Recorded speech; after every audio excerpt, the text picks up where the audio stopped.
রপ্তানির গতি ধরে রাখতে নিরবচ্ছিন্ন ইন্টারনেট সেবা নিশ্চিত করার আহ্বান জানিয়েছেন বাংলাদেশি পোশাকের বিদেশি ক্রেতারা।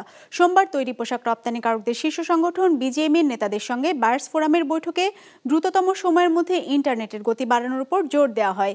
বিজিএমইএ কার্যালয়ে বৈঠক শেষে সংগঠনটির সভাপতি এসব কথা জানান। তিনি বলেন, গেল কয়েকদিনের অস্থিতিশীল পরিস্থিতিতে উদ্বিগ্ন ছিলেন বিদেশি ক্রেতারা, যা অনেকটাই কেটে গেছে। এখন তারা বন্দরে কন্টেইনার জট কাটানোর উপর জোর দিয়েছেন। সময় মতো পোশাক সরবরাহ করতে দেরি হলেও কোনো অর্ডার তারা বাতিল করবেন না বলেও আশ্বস্ত করেছেন, জানান বিজিএমইএ প্রেসিডেন্ট। দেশের অচলাবস্থার কারণে ইতোমধ্যে তৈরি পোশাক খাতে ৬,৭০০ কোটি টাকা ক্ষতি হয়েছে বলেও দাবি সংগঠনটির। ২৫০টিরও বেশি ডিজাইন অপশন নিয়ে ওয়ালটন স্মার্ট ফ্রিজ, বোঝে আপনার প্রয়োজন।